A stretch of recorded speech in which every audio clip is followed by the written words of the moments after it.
দিচ্ছেন, এত কিছু দিচ্ছেন, সে যাকাত দেয় নাই। আমি তার ভাড়া প্রতিবেশী ছিলাম, আমি না খাই আসি, সেই প্রত্যেকদিন প্রস্তুতি ভাত খায়, আমি ডাল দিয়ে ভাত খেতে পারি না। আল্লাহর কাছে আপনাকে জবাব দিই, আল্লাহর কাছে বিচার দিবে, আপনার জান্নাতে যাওয়া কঠিন হয়ে যাবে। এই জন্য যাকাত দেওয়া ফরজ, আল্লাহ তাআলা ফরজ করে দিয়েছেন। তোমার পাড়া প্রতিবেশী যারা আছে তাদেরকে যাকাত প্রদান করে, যারা গরীব, যারা যাকাত খাওয়ার উপযুক্ত। আমরা কি করি? যাকাত দেই না। যাকাত না দিলে আপনি মারা গেলে কাল কিয়ামতের ময়দানে সব ধন সম্পদগুলো ফুলের মালা আপনার সাপ বানাইয়া আপনার গলায় ঝুলিয়ে দিবে। এইগুলা টানতে টানতে যাইতে মানুষ জিজ্ঞেস করবে এই লোকের এই অবস্থা কেন? বলতেছে দুনিয়ার জমিনে যাকাত দেয় না, এই তো না আল্লাহ তাআলা এই শাস্তি দিতে।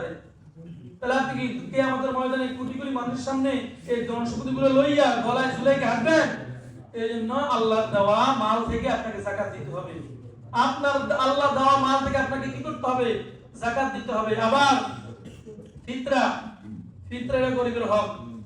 ফিতরা দেওয়া সর্বনিম্ন এবার ধার্য করা হয়েছে 7 ইউরো। কত? 7 ইউরো। উপরে আপনি 9 ইউরো, 10 ইউরো, 20 ইউরো, উপরে 42 ইউরো 90 সেন্ট দিতে পারবেন।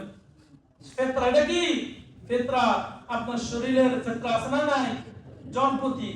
আবার চাইন পুরো ফ্যামিলি 7 ইউরো দিবেন না, নিজের জনপ্রতি। আপনি এখানে থাকেন, অনেকে বলে হুজুর আমি তো এখানে থাকি, বাংলাদেশে তো জনপ্রতি 110 ইউরো, আমি 110 ইউরো দিলে হবে না। আপনাকে নিচে 7 ইউরো দিতে হবে, উপরে আপনি যা দেন। আপনি চাইলে এই ফিতরাটা দেশের গরিব অসহায়কে দিতে পারেন।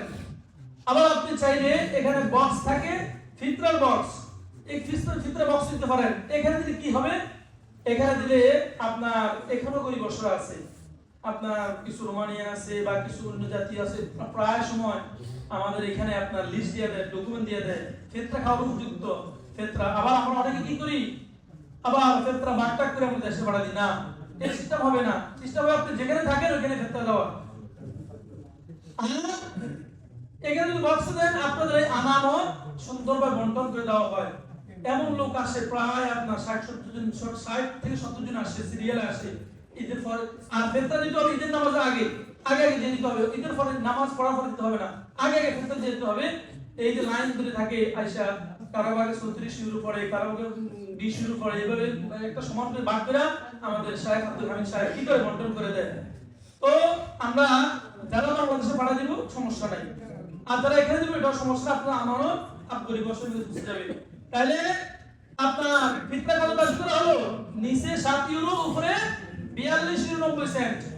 এর ভিতরে আপনি কি করবেন? ফিতরা দিয়ে দিবেন। আর ফিতরা সবাই দিতে হবে। জন প্রতি ঘরে 5 জন আছে, 5 জনের ফিতরা দিতে হবে। হক আপনার গরিব অসহায়কে দিতে হবে যাকাত, এটা তাদের হক। আপনি তাদেরকে দিতে হবে।